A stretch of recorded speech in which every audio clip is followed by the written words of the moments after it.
Imagine right now that you are holding the astrological birth chart of the CEO of the world's most powerful artificial intelligence company in one hand. Okay. So that this is the very person building machines that can, think, reason, and potentially totally outpace human cognition. Right, the architects of our future. Exactly. And then, in your other hand, you hold the mythological, thousands of years old horoscope of Lord Rama. Wow. Right. One of the most revered figures in Hindu antiquity, known for navigating just immense cosmic upheaval. I mean, that is quite the contrast. You've got hard tech on one side and ancient mythology on the other. Totally. Because for centuries, we've been told that hard technological science and ancient celestial mapping, well, they exist in two completely separate walled-off universes. Oil and water. Yeah, exactly.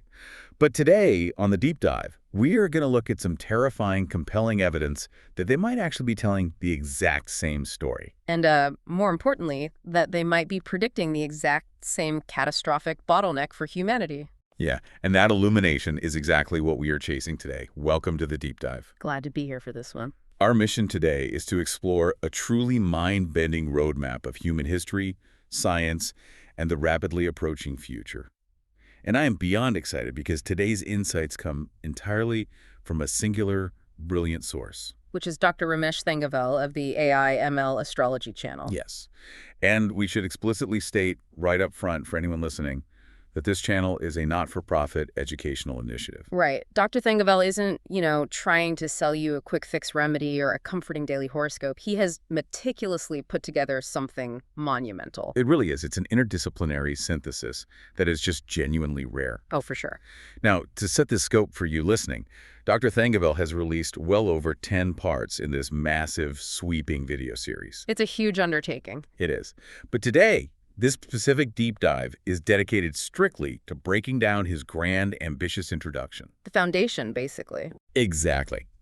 We are looking at his initial, sweeping sketch of the human timeline. We're going to cover climate change, the very specific threats of AGI, artificial general intelligence, extreme wealth inequality, and this fascinating intersection of hard science, history, and astrology. It's a vast landscape, but it's so crucial to understand that this introduction acts as, the legend to a very complex map. Right. He is laying down the philosophical and scientific boundaries before he starts zooming in on the specifics in later chapters. And I want to reassure you right now, while this intro promises what sounds like an impossible universe of information to cover. Which it kind of does sound like. Yeah, but Dr. Thangavel successfully and meticulously delivers on every single point of this outline in his subsequent video parts. He really brings the receipts, the hard genetic markers, the geological papers, the economic data. Yes, all of it. So today, our goal is to translate this visionary, multidisciplinary roadmap into easy-to-understand English so you can grasp the sheer, dizzying scale of what is to come.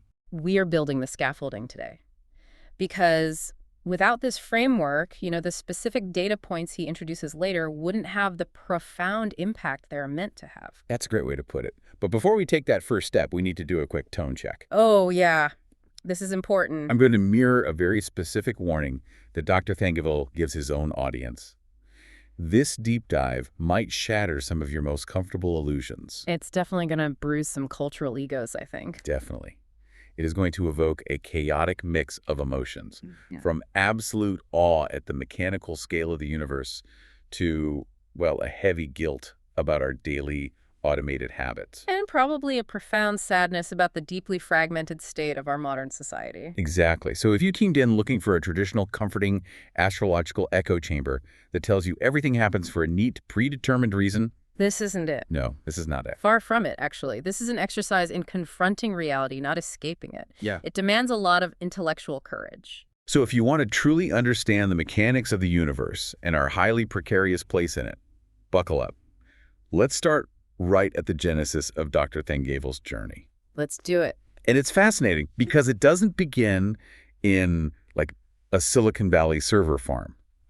It begins with a moment of profound cognitive dissonance between ancient religious texts and modern scientific reality. Right. The catalyst for this entire project is actually deeply rooted in tradition. Like, Dr. Thangavel wasn't initially setting out to deconstruct the history of the world. He was deep into teaching a long, highly traditional series on the mechanics of the Panchang. Okay, let's unpack this for listeners who might not be familiar. The Panchangam is the traditional Hindu almanac. Exactly. And specifically, he was teaching the Vakya Panchangam. Right. And this isn't just, a calendar you hang on your wall. It's a super complex mathematical system that relies on ancient codified formulas to calculate exact planetary positions. Eclipses, tracking celestial time, all that stuff. Yeah, and all developed long before the invention of optical telescopes, which is wild. It's an incredible feat of ancient mathematics. But as part of teaching this intricate system, he inevitably had to analyze and explain the traditional yugas. Yes. The yugas. Right, so in Hindu cosmology, the yugas are these vast cyclical epochs of time.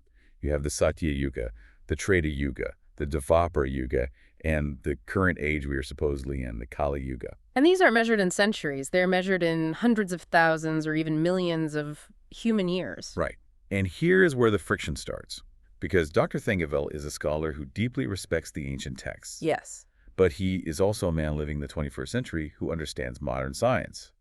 So he did something really radical. He took these massive blocks of mythological time, the yugas, and he overlaid them onto the modern, scientifically proven timeline of human evolution. Exactly. He laid the ancient almanac right on top of the fossil record. And I mean, analogy time. It's like when you zoom way out on a digital map. Oh, I like that. Right. When you are zoomed in, you only see your street, your daily life, your immediate beliefs. But Dr. Thangavel is asking us to zoom out so far that we see the entire globe and the history of time itself. And when you zoom out like that, the result of that overlay is just this glaring, undeniable lack of alignment. The timelines just do not match. Not at all. When you look at the geological data, the stratigraphy of the Earth, the genetic history of hominids, there are massive discrepancies between the literal claims of the yugas and the objective reality of how humans actually evolved. But wait, let me push back on this for a second because I want to represent the skeptic here. Okay, go for it. How can you even attempt to compare a mythological epoch, which is often described in these poetic celestial years, to something as rigid as carbon dating? Right. Aren't they fundamentally different languages? It feels like trying to measure the emotional weight of a poem using a ruler. That is exactly the friction he is highlighting. Your pushback is the exact cognitive dissonance he experienced. Because for centuries, many practitioners have treated these texts not as poetry or, psychological archetypes, but as literal historical chronology. Right. They treat the yugas as a literal ruler. Exactly. And what Dr. Thangavel is pointing out is that when you subject that ancient ruler to the scrutiny of radiometric dating, where we literally precisely, and Dr. Thangavel doesn't stop there. He pushes this critical thinking all the way down to the bedrock of the astrological tradition. Yeah, he challenges the foundational myth itself. There is this deeply held belief in this specific astrological tradition that the entire science of astrology was originally literally taught by the deity Shiva to his consort, Parvati. Dr. Thangavel asks his audience to stop just repeating the story and start critically interrogating it. Like, who was Shiva, really? Was he a flesh and blood historical figure, a localized tribal leader whose legend just grew over millennia? Exactly. And more importantly, in what actual physical historical time frame did this supposed conversation take place? You really have to appreciate the immense intellectual bravery required to ask those questions publicly, because it is incredibly comfortable to just stay within the walled garden of your specific discipline, right? Echoing the same texts that your teachers echo generation after generation. It's safe. Yeah, it's safe. It requires a rare integrity for someone deeply embedded in the field of astrology to pause, look at the objective scientific data gathered over the last 300 years by geologists and evolutionary biologists, and demand a reconciliation. It's the ultimate intellectual honesty. He isn't throwing the ancient texts in the trash. Not at all. He's saying, I love this system, but I also respect the undeniable reality of the fossil record. How do we synthesize them? Because if the literal interpretation of a sacred text fails against the hard data of human evolution data that proves our ancestors slowly migrated out of Africa, developed stone tools, and barely survived brutal ice ages, then the literal interpretation is what has to go. To cling to it is to reject the majesty of actual human survival. But to understand that incredible story of human survival, to really grasp the science he's using to challenge these timelines, we can't just look at humans in a vacuum. Right. We have to look at the immense volatile stage on which our entire evolutionary drama played out. The Earth itself. Because for 99% of human existence, the relationship between our species and this planet was strictly one-directional. The Earth acted, and we were forced to react. Exactly. Dr. Thangavel's roadmap promises to explore this deep time history of the Earth. We aren't just talking about a bad winter here. No, we are talking about planetary mechanics, shifts in the Earth's axis, the wobbling of its orbit, those Milankovitch cycle. A slow, grinding movement of tectonic plates that literally ripped continents apart. Yeah, and these massive planetary shifts plunged the globe into cyclical ice ages, and those shifts forced living creatures into brutal evolutionary bottlenecks. You either mutated to survive the cold, you migrated thousands of miles across frozen land bridges, or your genetic line simply ended. We were entirely at the mercy of the environment. We were shaped by the anvil of the Earth's climate, but the script flips entirely in the modern era. Yes, it does. And this inversion is a core pillar of his introduction. We have transitioned from being shaped by the Earth to being the singular primary force shaping the Earth. Geologists call this the Anthropocene, the epoch of humanity. Right. And to describe this new epoch, Dr. Thangavel uses a biological concept that honestly stopped me in my tracks. It sent a literal chill down my spine. It's so potent. He describes modern humanity as the Earth's autoimmune disease. In Tamil, the specific phrase he uses is tanudal thaikunoi. It is a devastatingly precise metaphor. Like, let's look at the mechanics of an autoimmune disease. Okay, lay it out. In a healthy biological system, the immune system, the white blood cells, the antibodies, evolves specifically to protect the host body from external threats like bacteria or viruses. Right, it's a defense mechanism. Exactly. But in an autoimmune disorder, that highly evolved defense mechanism gets confused. It loses its ability to distinguish between a foreign invader and the body's own healthy tissue. Oh, wow. So it turns inward. It begins to systematically attack and destroy the very host that gives it life from the inside out. So if we map that onto humanity, we are essentially the brain or the immune system of the Earth. We are the only species that evolved the cognitive intelligence to deeply comprehend the planet's intricate systems. We understand the nitrogen cycle, the chemistry of the ozone layer. We map ocean currents. Right. Our intelligence is the apex of Earth's biological development.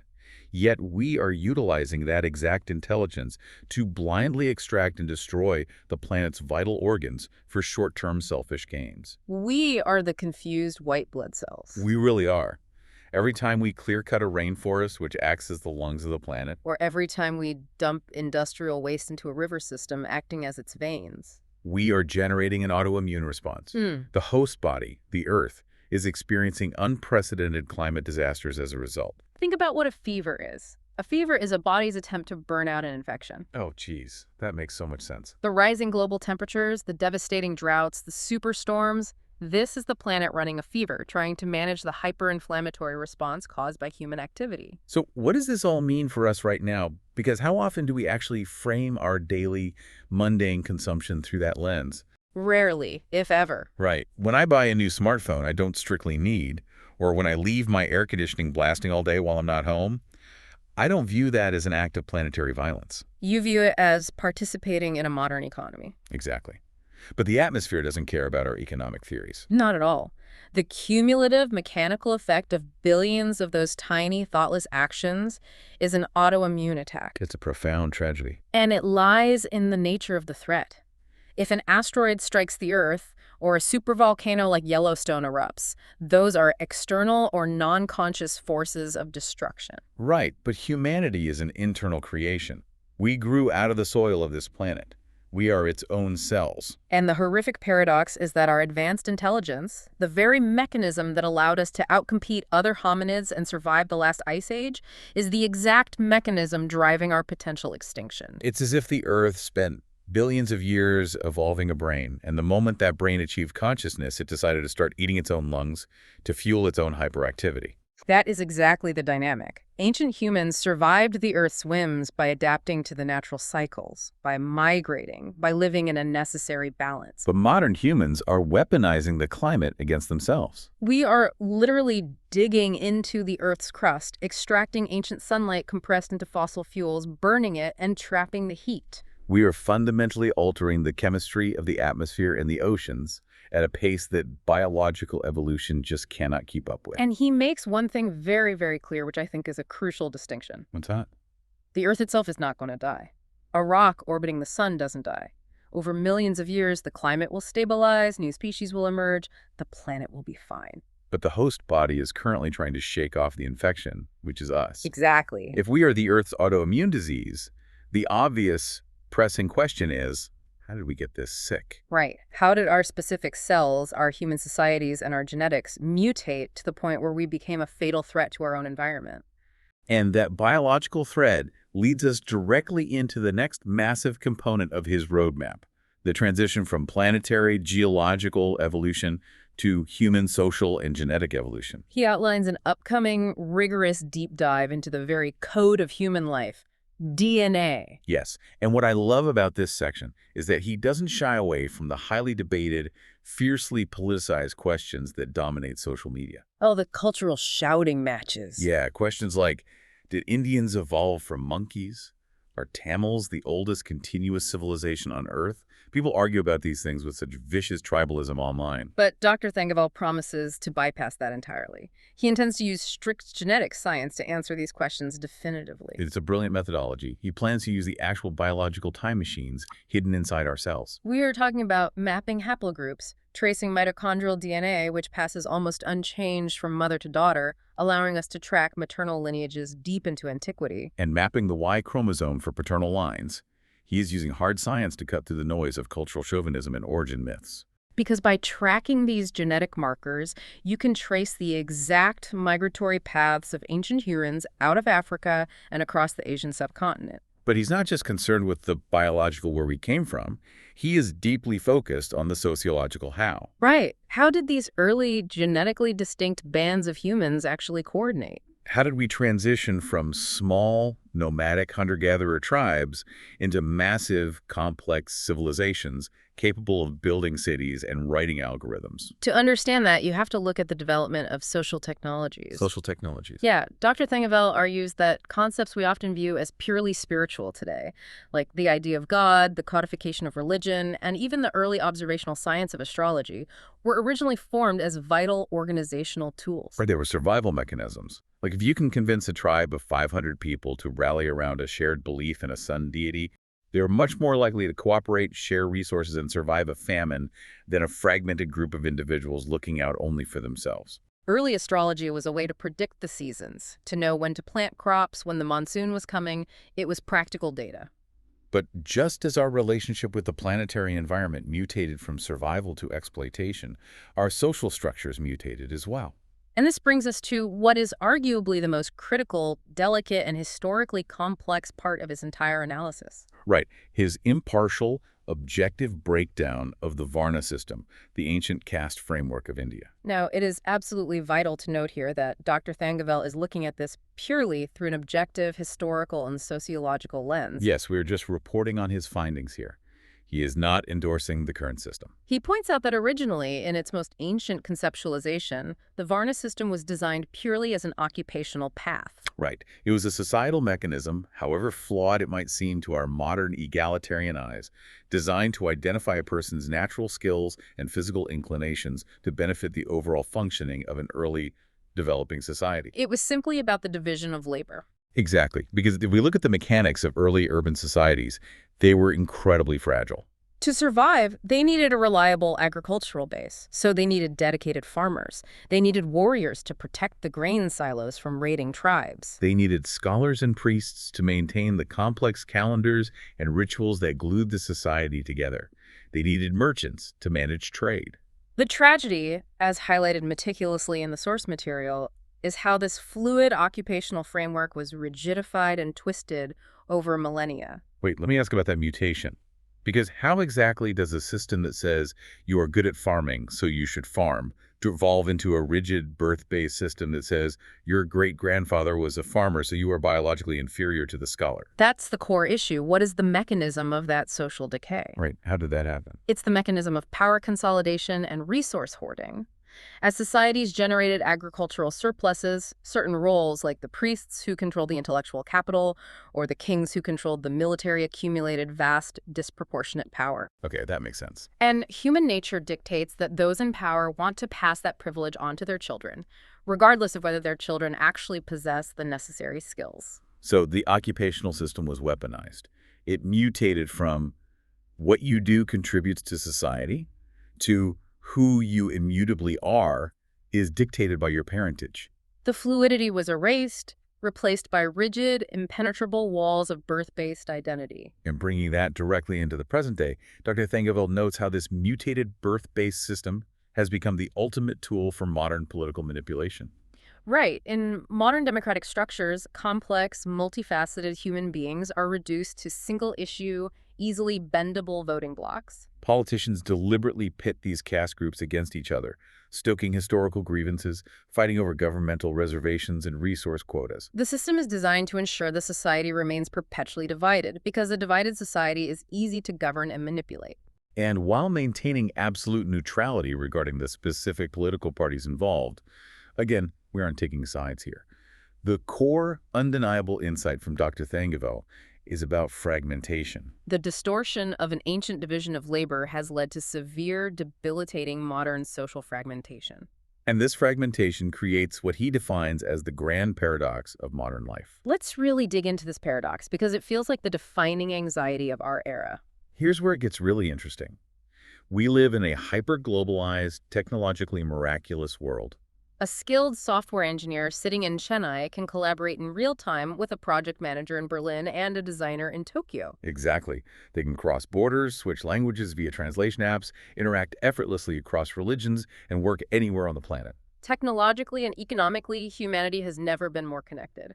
We are a single planetary network. Yet simultaneously, on a psychological and sociological level, we are deeply, profoundly shattered. That's the exact word, shattered. Dr. Thangavel points out the tragic irony that even people living in the exact same state, speaking the exact same native language, often live like isolated, opposing particles. We are divided by caste, by religion, by hyperspecific, fiercely guarded political affiliations. And the tragedy is the sheer amount of collective energy we waste just protecting these tiny tribal group identities.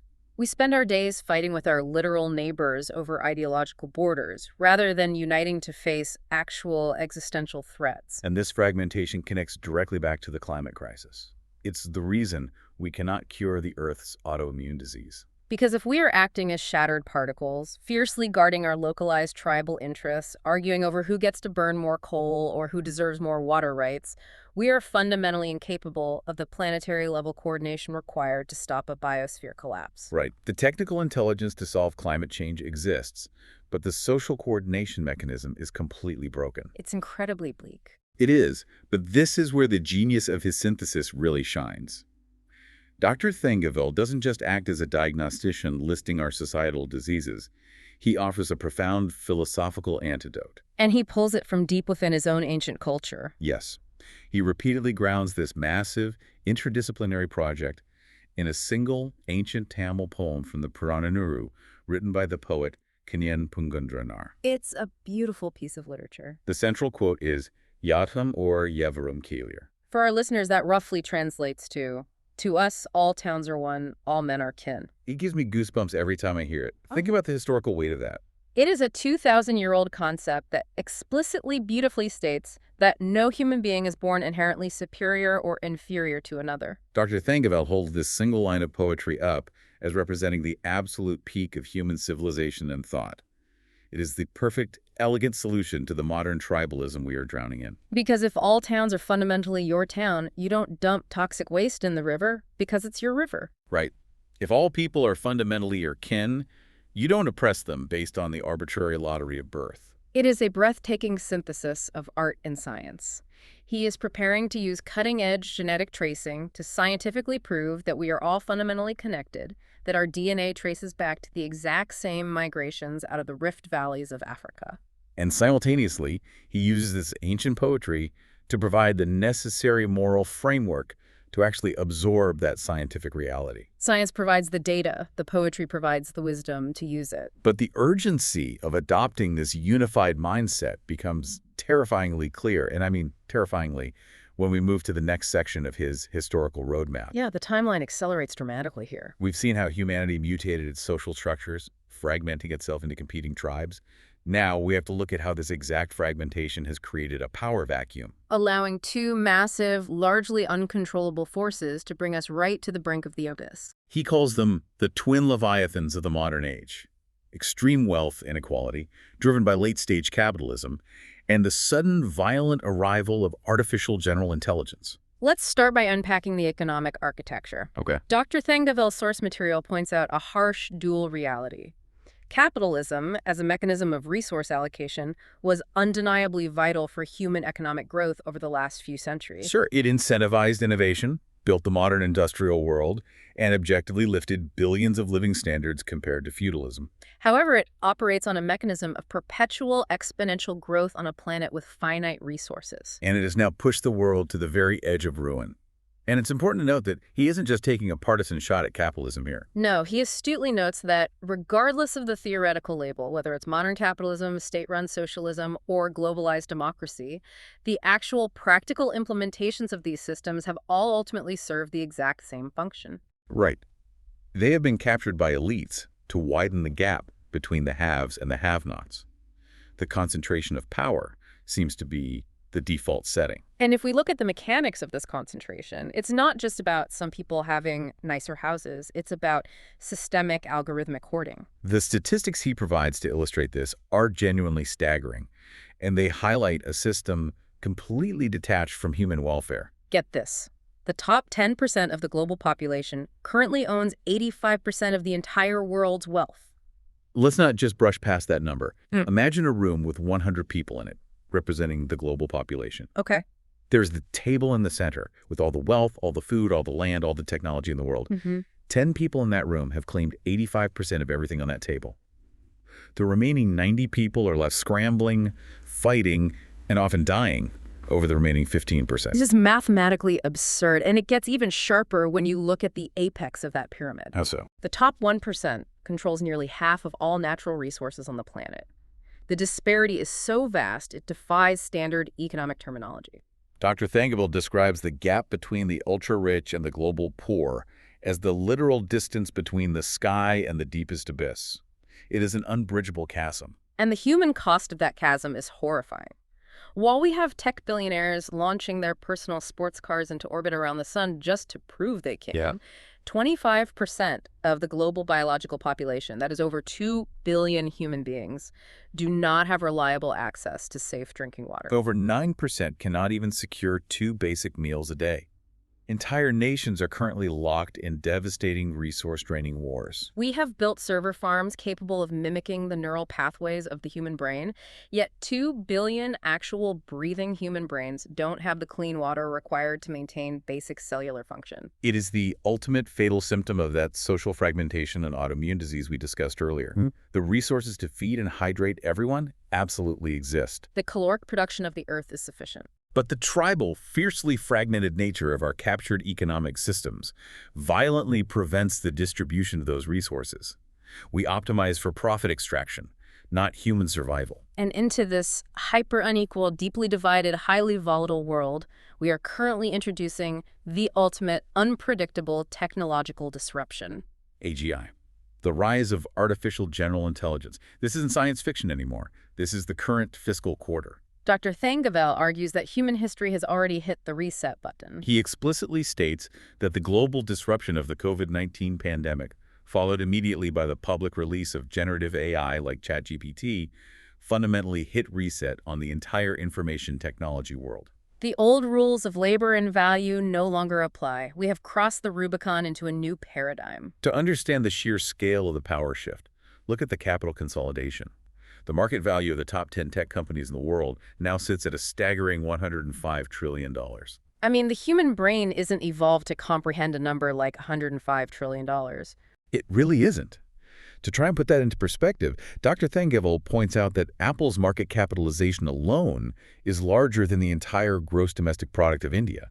A single corporate entity, accountable only to its shareholders, holds more concentrated financial weight than a sovereign democratic nation of 1.4 billion people. And the hardware driving this intelligence is accelerating at a monstrous exponential rate. He specifically points to NVIDIA's new Blackwell processor architecture. This isn't just a slightly faster chip. It's an engine designed to train massive neural networks exponentially faster and more efficiently. It is the physical infrastructure for an intelligence that is designed to outpace human thought. We are aggressively building the very tools that will render our own cognitive labor obsolete.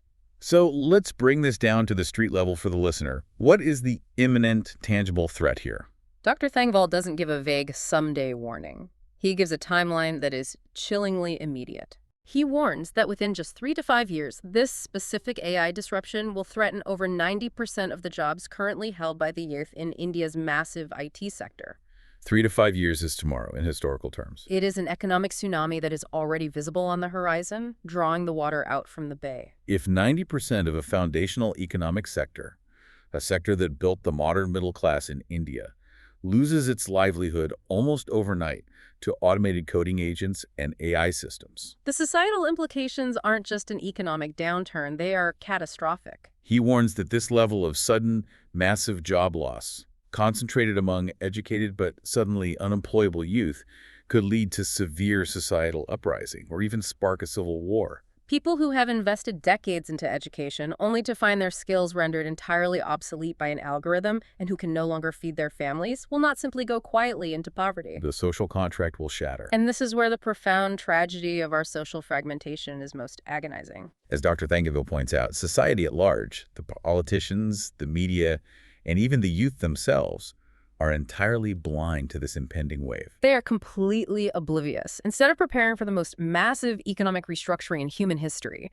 they are wasting their time. Wasting their energy and the tiny window of preparation they have left, arguing incessantly on social media about the trivial divisions we discussed earlier. They are fighting over caste, hierarchy, religious dogma, and petty, localized political squabbles. It's the ultimate distraction. Yeah. They are arguing fiercely over who gets the better seat in the lifeboat, completely ignoring the fact that the boat itself is being dismantled for scrap wood by an automated machine. That is a terrifying image. But if we pull the lens back and connect AGI to the autoimmune disease metaphor, AGI might very well be the final fatal symptom. How so? Well, if our societal body is already deeply fragmented, suffering from extreme inequality, and aggressively attacking its own ecological life support systems, injecting an alien artificial intelligence that far surpasses our own into this broken system is akin to introducing a hyper-efficient synthetic virus. The AGI isn't necessarily evil. It will simply optimize whatever broken, profit-driven goals the fragmented top 1% give it. And in a fragmented system, optimizing for capital extraction means eliminating human labor. Which brings us finally to the most mind-bending, unexpected part of this entire deep dive. Okay, here we go. We have traveled from the cognitive dissonance of ancient astrological epochs through the brutal physical evolution of the Earth, the genetic mutation of human DNA, the tragic fragmentation of our society, the systemic failures of our economic systems, and the terrifying cliff edge of artificial intelligence. It's a lot. It is a lot. So how on earth does Dr. Thangavel tie this vast, sprawling, highly scientific journey back to the very premise of his channel? Right. How does he possibly tie NVIDIA's Blackwell chips back to astrology? He does it with a masterful, genuinely shocking tease for the future of his series. He completely shifts the paradigm at how we view his discipline. He moves from astrology as personal fortune-telling, which is how most people consume it, to astrology as a tool for macro pattern recognition on a global scale. I was absolutely floored by this. He reveals that he has taken the actual astrological birth charts, the horoscopes of the world's top tech company leaders, the very CEOs and architects in Silicon Valley who are currently directing the development of AGI. Right. He has also pulled the charts of the major global politicians who will be forced to navigate the geopolitical fallout of this crisis. And when you place these modern horoscopes side by side on a table, he claims there is a singular, highly specific, mathematically verifiable common pattern hidden within the alignment of their planets. But he doesn't stop there. He says that if you take those modern charts of the tech billionaires and you place them alongside the traditional ancient horoscope of Lord Rama, Wait for it. that exact same hidden astrological pattern is there. It is an absolutely brilliant framing device. Right. He challenges his audience to find this specific planetary pattern before he reveals it in later episodes. He posits a radical theory. Those who can identify this pattern will understand exactly whose lives are going to change, and specifically who is destined to turn the current world order completely upside down in the rapidly approaching, highly pivotal year of 2027. I am fully captivated by this cliffhanger. I mean, it is the ultimate mystery. He has drawn a hidden, invisible thread across millennia, Connecting ancient celestial mapping of mythological kings directly with the tech billionaires who are currently building machines that can think. What is so deeply fascinating here is the methodology. Dr. Thangavel isn't just using hard science to debunk old myths. He is doing something much more sophisticated. He is using ancient frameworks, the mathematical cyclical tracking of planetary bodies, to try and make sense of unprecedented modern chaos. When our modern human predictive models, our economic forecasts, our sociological theories completely fail to map the exponential, unpredictable growth of AGI, he looks to the stars. He is testing to see if there is a deeper, older, archetypal rhythm at play. It represents the true synthesis of human knowledge. Hard science tells us exactly what is happening with the climate, the wealth gap, and the DNA. But perhaps astrology, in his highly analytical view, can hint at the underlying patterns of the specific humans driving those events.